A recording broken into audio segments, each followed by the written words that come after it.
Hozirgi paytda hamma Uzum va Yandex Marketga kirishga, onlayn savdo qilishga juda ham qiziqadi, lekin hammani sharoiti har xil, hamma har xil holatda. Bitta berilgan maslahat ikkinchi bir odamga to'g'ri kelmasligi mumkin. Masalan, siz ishlab chiqaruvchi bo'lishingiz mumkin yoki uy bekasi bo'lishingiz mumkin yoki bo'lmasam biror bir davlat korxonasida ishlaysiz u o'zingiz uchun qo'shimcha daromad manbaini yaratishni xohlayotgan bo'lishingiz mumkin yoki offlayn do'koningiz bor, shuni qanaqa qilib onlayn sohaga o'tkazishga qiynalayotgan bo'lishingiz mumkin.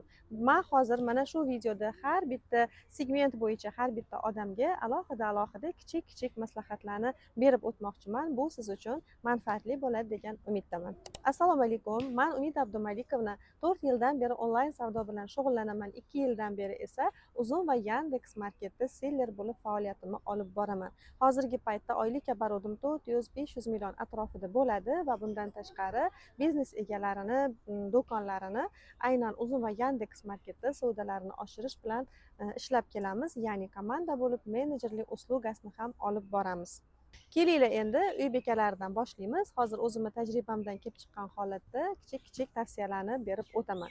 Deylik, siz uy bekasisiz, turli xil reklamalarni ko'ryapsiz, savdo qilishga qiziqyapsiz, o'zingizni biznesingizni qurmoqchisiz, daromad topmoqchisiz, oilangizga, o'zingizga qanaqadir moddiy tomondan yordam ko'rsatmoqchisiz. Lekin eng avvalo siz aniqlab olishingiz kerak, bu aynan siz uchunmi yoki yo'qmi.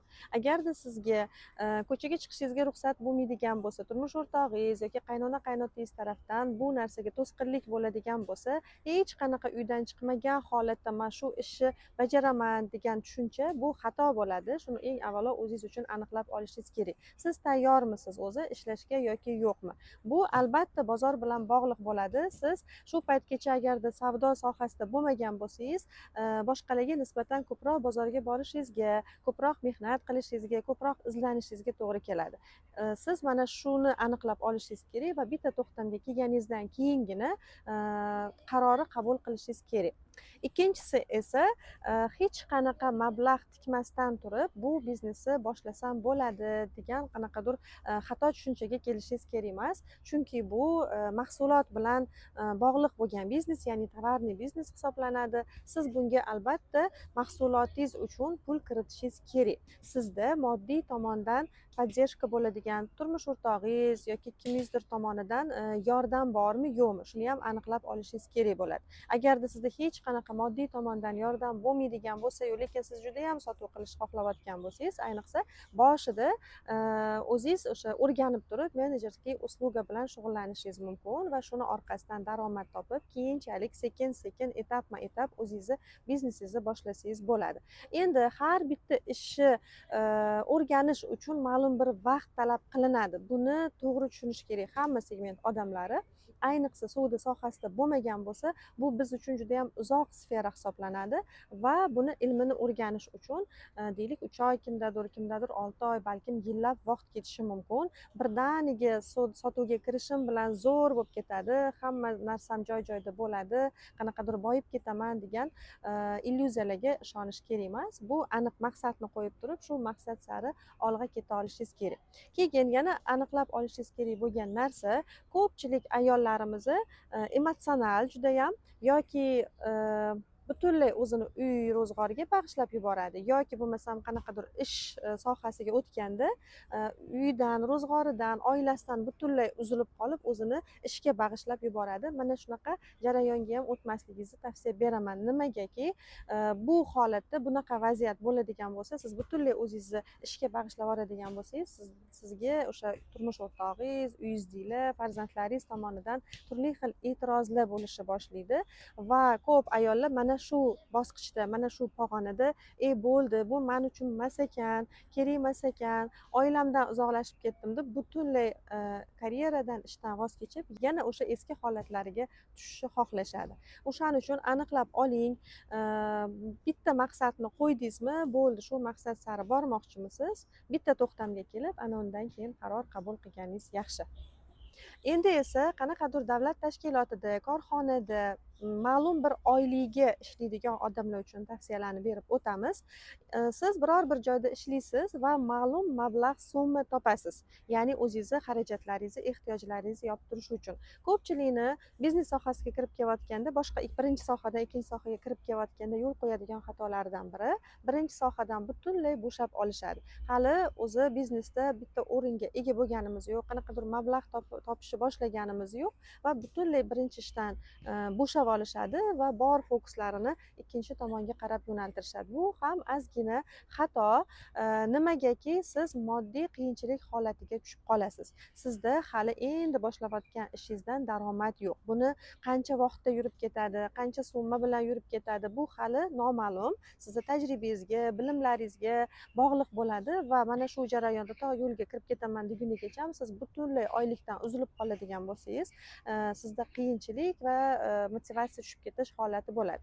O'shaning uchun hech qanaqa ishdan bo'shamagan holatda sekin sekin, etapma etap yangi sohani o'rganishni boshlang va ma'lum bitta etapga yetib borasiz. Deylik, siz bitta sohadan 10 million daromad topayotgan bo'lsangiz, hali Uzum yoki Yandex onlayn savdodan 0 daromadda turgan bo'lsangiz, ma'lum bir vaqt o'tadi, sekin bundan 1 million, 2 million, 3 million daromad topishni boshlaysiz va ma'lum vaqt o'tgandan keyin teng baravar bu yoqdan ham bir xilda foyda kelishni boshlaydi va o'zingiz tushunib yetasizki, davlat ishida yoki korxonaga ketkazayotgan vaqtimni o'zimni asosiy biznesimga ajratadigan bo'lsam, bu yoqdan ko'proq mablag' kelishni boshlaydi, ko'proq daromad topa olaman degan etapga yetib borganingizda, ya'ni balans yuzaga kelganda, ana o'shanda sekin sekin birinchi ish joyingizni soatlarini kamaytirsangiz yoki bo'lmasam bu yoqdan bo'shab asosiy ishingizni Uzum yoki Yandex marketga bag'ishlasangiz bo'ladi. Ana o'shanda sizda bilinmaydi, hech qanaqa finansiy qiyinchilikka tushib qolmaysiz. Bu siz uchun ozgina qiyin bo'ladi. Nimagaki, ham birinchi tomonda, ham ikkinchi tomonda ishlashingiz kerak. Ortiqcha vaqt talab qiladi, ortiqcha mehnat talab qiladi, charchoq bo'lishi mumkin. Qaysidir vaqt mobaynida uyqudan kechishingizga to'g'ri keladi. Lekin mana shu protsessdan o'tib olganingizdan keyin esa sekin sekin sizga ancha yengillik bo'ladi. Sekin sekin o'zingizga yordamchilar olib turib, bu jarayonni davom ettirishingiz mumkin bo'ladi. Va yana bitta narsani unutmaslik kerak. Bunga siz uchun ham mablag' kirita olishingiz kerak bo'ladi, yoki bo'lmasam kimdir sizga investorlik qilish kerak, yoki bo'lmasam buni siz ikkinchi kasb sifatida o'rganib qo'shimcha daromad topsangiz bo'ladi. Deylik, mobilografiya, deylik, targeting yo'nalishlariga o'xshagan xuddi shunaqa yo'nalish qilib olishingiz va shu sohadan daromad topishingiz mumkin bo'ladi. Ma'lum miqdorda sizni oylik daromadingizga mablag' qo'shilib turadi. Siz ishlab chiqaruvchisiz yoki bo'lmasam o'zingizda qanaqadir offlayn biznes bor, shu paytgacha nimadirni sotuv bilan shug'ullanib kelasiz va siz uchun yangi klientlar oqimi juda ham muhim. Hozirgi paytda juda ham ko'p ijtimoiy tarmoqlar bor va har bir ijtimoiy tarmoqlarni o'ziga yarasha ma'lum bir miqdorda foydalanuvchilari bor. Deylik, Telegram kanali, deylik, Instagram kanali yoki bo'lmasam Uzum yoki bo'lmasam Yandex, Facebook, TikTok va hokazo. Bularni har bittasini o'zini auditoriyasi bor. Ya'ni har bitta ijtimoiy tarmoqda ma'lum bir miqdorda sizni auditoriyangiz bo'lishi, bu sizga foydaliroq bo'ladi, ko'proq sotuvingizni bo'lish ehtimoli oshadi. Va ayniqsa marketplacelar hozir juda ham aktual. Marketplacelarga kirish siz uchun juda ham muhim, chunki sizda ishlab chiqarish bor, chunki sizda tayyor yurib turgan biznes bor, tayyor sizda tashqi reklamadan foydalanish imkoniyati bor. Endi siz boshlayotgan paytingizda nimalarga ahamiyat berishingiz kerak? Ko'pchilik ishlab chiqaruvchi va offlayn do'kon egalarini bitta yo'l qo'yadigan xatoligi bor. Ularda vaqt juda ham muammo, vaqt ajratisha olmaydi va menejer qidirishni boshlashadi. Esdan chiqazmaslik kerakki, menejer bu oddiy ishchi xodim. U sizni cho'nchagingizga chiqayotgan pulingizni, boshqani hisob kitobini bilmaydi va sizni oliy maqsadlaringizni ham bilmaydi. Siz nima xohlayapsiz? Sizni sizni yo'nalishingizni balkim yaxshi tushunmasligi mumkin. Sodda qilib aytadigan bo'lsam, siz boshqaruvda bo'lishingiz kerak. Butunlay unga yo'naltirib qo'yib, mana shu mahsulotim, menga shuni sotib berishing shart degan usloviyani qo'yishimiz bu ozgina xato bo'ladi. Buning uchun eng avvalo o'zingiz o'rganing. Ya'ni siz qo'l ostingizdagi xodimni, o'sha menejer deylik, sizni xodimingiz bo'lib ish faoliyatini olib boradi va siz unga nima xohlayotganingizni aniq yetkazib berishingiz uchun eng avvalo o'zingiz tushunishingiz kerak. Shart emas bu sohani ichiga o'zingiz kirib, kompyuter ichiga o'zingiz kirib ishlab nimadir qilishingiz, lekin hammasini mayda kirchikirigacha o'zingiz tushunib oladigan bo'lsangiz, xodimdan, menejerdan nima talab qilishi, qaysi joyda nimaga xatoga yo'l qo'yayotgan bo'lsa, shuni to'g'irlashini talab qilishi bilishingiz kerak. Aks holda menejer ham o'zini nima deydi, imkoniyatlariga, bilim darajasiga qarab turib yurg'izadi va siz hattoki uni kuchli menejermi yoki o'rtahol menejermi shuni ham aniqlolmaydigan holatda bo'lib qolishingiz mumkin. Eng avvalo oldin o'rganing. Agarda qo'l ostingizda qaysidir xodimingiz bo'lsa, uni ham olib borib turib o'rgatish kerak, o'qitib olish kerak va ana undan keyin sekin-sekin unga yo'naltirib, u orqali daromadingizni topsangiz bo'ladi. Bu siz uchun juda ham foydali bo'ladi, chunki siz bilasiz qaysi model yaxshi ketadi, qaysi mahsulot qaysi paytda zo'r ketadi va ana o'sha mahsulotni qo'yib turib ishlab chiqarib bemalol juda ham ko'p miqdorda sotish imkoniyatingiz bo'ladi. Va sifat bilan ishlaydigan bo'lsangiz agar, o'zingizni doimiy klientlaringizga ham ega bo'lasiz. To'g'ri, hozirgi paytda ishlab chiqaruvchilarda hali ham bo'lsa klientlar bor, hali ham bo'lsa o'sha offlayn do'kon egalari yoki viloyatdagi sotuvchilar hammaligisi zakaz qilib, buyurtma berib turishibdi, ularga chiqarishyapti. Lekin bora-bora raqobat ko'paygani sari bu jarayon, ya'ni hozirgi paytda offlaynda sotuv yo'q degan fikrlarni ko'p eshitamiz-ku, xuddi shu jarayon sizga ham yetib kelishni boshlaydi. Va ortiqcha klient, qo'shimcha daromad hech qachon hech kimga zarar keltirmaydi. Aksincha, sizni yana ham klientlaringizni oqimini ko'paytirib beradi. Offlayn do'kon egalari ham xuddi shunaqa. Endi offlayn do'kon egalariga yana bitta kerakli bo'lgan maslahat, juda ham sizni ostatka ko'p bo'ladi offlayn do'kon egalarida. Qachondir qaysidir modellarni olib kelishgan, ulardan qaysidir razmerlar qolib ketgan. Mana shularni ham o'sha skidka qilib yoki arzonroq narxda sotib yuborish imkoniyatini beradi marketplace.